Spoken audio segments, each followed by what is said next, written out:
Hi everyone, this is Jim. Welcome to this Blitz chess postmortem, a postmortem of my Blitz game number 439. Kicked off with c4 here, and well, let's look at the opening book.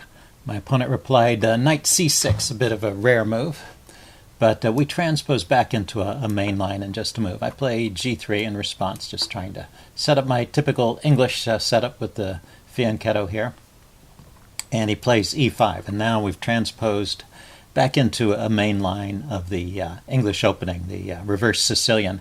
In fact, this is a reverse Grand Prix attack. So let's see, I continue with knight to c3. It looks like a normal move.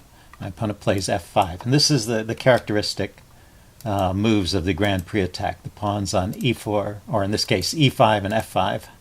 And the knight on c6 controls the d4 square, because otherwise I would have the move pawn to d4 to try and disrupt his pawns here.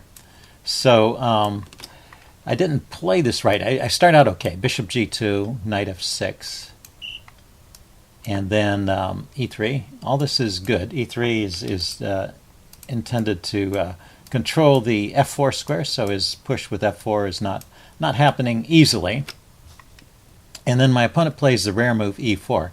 In fact, e4 is not such a great move, but I have to react in the right way.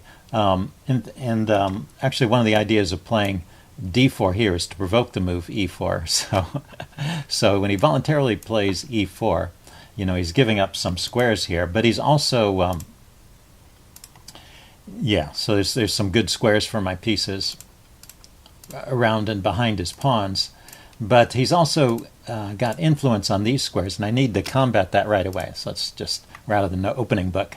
And if you'll see here in the chess engine output, the only move to really keep an advantage for white here is to play the move d3, just immediately going after that pawn and trying to undermine this advanced center, which is going to be difficult to support. I have this c4 pawn already up here, so he can't easily play d5 to support the center. I can trade this off and then attack the point on e4.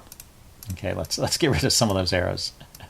Anyway, d3 is the move here to immediately undermine it. Now, I was looking at this. I was aware that this square was a weakness, and I was looking at this path of his knight to get into that square. And one idea to deal with these situations is sometimes just to control the path of the knight, and then I was planning to later undermine with d3 or d4 perhaps even.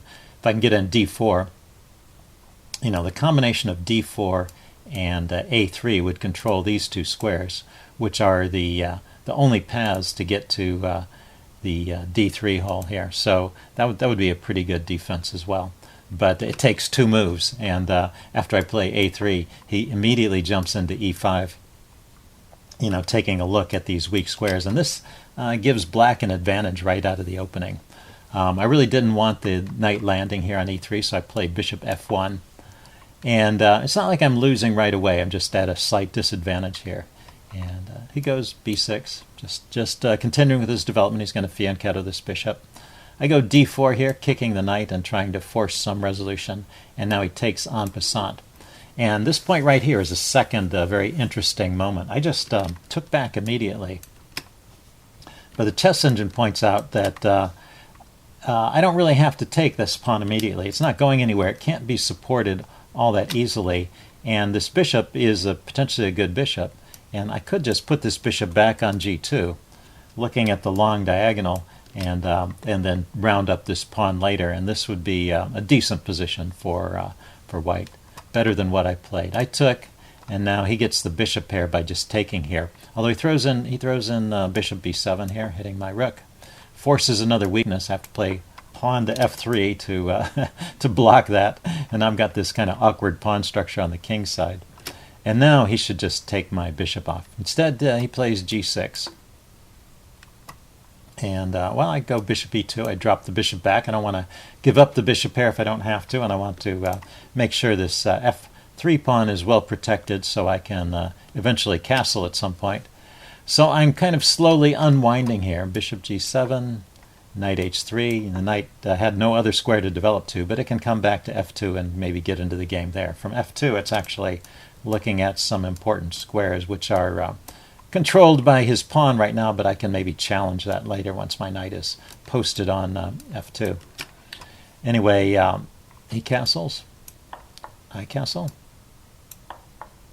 And then he takes a move to secure his king. I mean, his king is on this open diagonal, which can be a concern. The chess engine would immediately push on with d6, but this can't be too bad. Knight to f2. But you see that slowly I've managed to get back into the game. Queen e7, e4. Finally challenging this bishop along the long diagonal. And, I do have to worry about this dark squared diagonal towards my king. But immediately I was just concerned about being able to develop my pieces. Now I've got an avenue for this dark squared bishop to develop, and I've got a stake in the center. So I'm feeling a little bit better about my position, although if you'll see, the chess engine output still thinks black is better. So basically I'm under pressure this whole game, but I'm not necessarily losing here. He played f takes e4, and actually the move I play, knight takes e4, is a blunder. You see the chess engine says the only way to take back is to take back with the pawn. So if you want a little tactics quiz, it's why is knight takes e4 a blunder? And it's a mistake regardless of which knight. Either knight taking is a mistake. Okay, I'm going to give the answer away now. If you take with the knight, which is what I played knight f takes e4. My opponent didn't spot this, but there's this nice undermining tactic. Knight takes okay, exchanges first. I was going to say he could play knight takes f3 immediately. He can exchange first. Knight takes e4. I take back. And then he throws a knight takes f3. That's the real tactic. He can eliminate this defender of the knight with check. So I can grab that knight, but then this knight is under defended and I'm losing. So this loses a pawn, but it also leaves me in kind of an awkward situation. I mean, I was in somewhat of an awkward situation to start with, and so now he's got that advantage, plus he has a pawn, so it's a 2-point advantage. And it's interesting, if I try to exchange everything off and go into a pawn down endgame, it's interesting that he still has quite a lot of pressure here.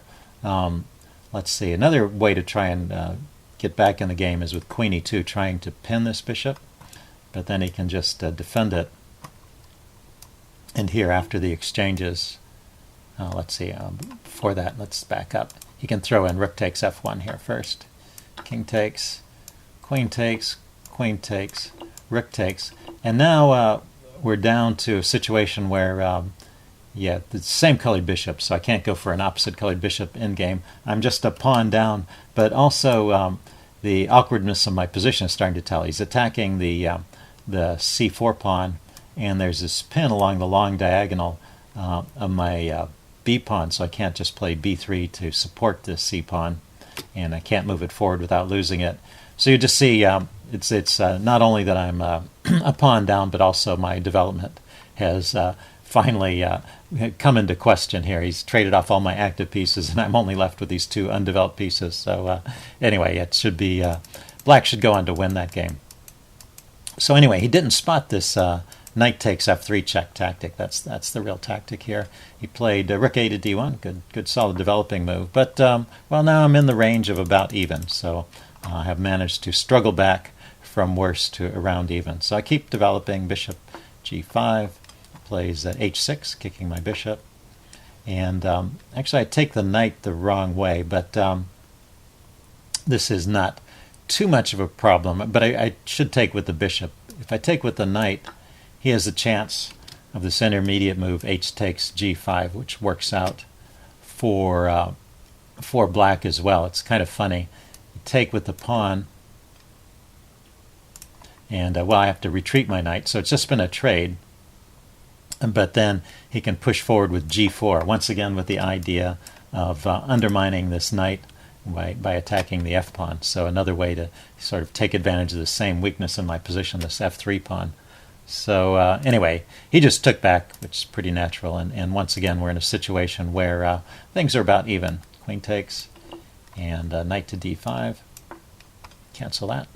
Knight to d5. Yeah, put the knight on an active post here, and thinking maybe I could convince him to trade off his light squared bishop there by attacking the queen, and he goes for that. And now, having canceled that, I took with the queen, I guess. C takes was a little better. That's interesting. Anyway, having survived the opening, I've gotten to a position here which is near even. He kicks my queen. I drop back to e4. Cancel that. I drop back to e4. Sorry, he played c6. I drop back to e4. Plays d5. Kicking my queen again. I trade off these pawns. He takes. Play queen to c2, just getting away from his pawn here. And I was thinking, actually I was starting to feel a little bit more optimistic about my position. He's got this d pawn, but it's isolated. And maybe I should just bring my rook over here to d1 and start putting pressure on it. He plays d4. And right here, I make the final mistake of the game. And if I had time to think about it, hopefully I would come up with this move, rook a to d1. The problem is I played this move f4 rather quickly, but I was under time pressure. I was under time pressure because of the earlier troubles that I was in. It took me a long time to figure out how to find moves that were even playable. And let's see, there are other moves here. I could have played bishop d3 and just mechanically stopped his pawn from coming forward. But I thought this counterattack looked interesting, and I didn't calculate how it was going to work out. But after d3, after f4, he doesn't have to move the knight. He can push on with d3, and this is just winning. It's forking my two pieces, and I can't take his knight attacking the queen. This is kind of funny. If I try this line, takes, then he can take my queen. Oh, he can throw in queen takes f1 check. That's the problem. He can get a rook that way, and then take my queen. And so he ends up not only the exchange up, but with a really strong passed pawn here. So things are in big trouble after d3. Let's see, what else could I try here? I eventually just moved my queen away. If I try taking, then he can just take back. Yeah, it saves his knight, and he's a piece up. So I moved my queen away, but this also loses because now he can just take the bishop, which he does. Bishop takes. So rook to e1, getting in front of it. Now knight comes into d3. He doesn't make any more mistakes at this point. I take off the queens and grab the pawn, but I just have one pawn for a piece in this position. Rook f to d6 is played. He doubles his rooks. I go here. Also played too quickly, and he takes my rook, and I resign here. So anyway, interesting game. I think I did manage to fight back from the opening mistakes, but then I got into time pressure and went down at the end. So anyway, hope you guys enjoyed it. Leave any comments you have in the section below, and I will see you again soon. Bye.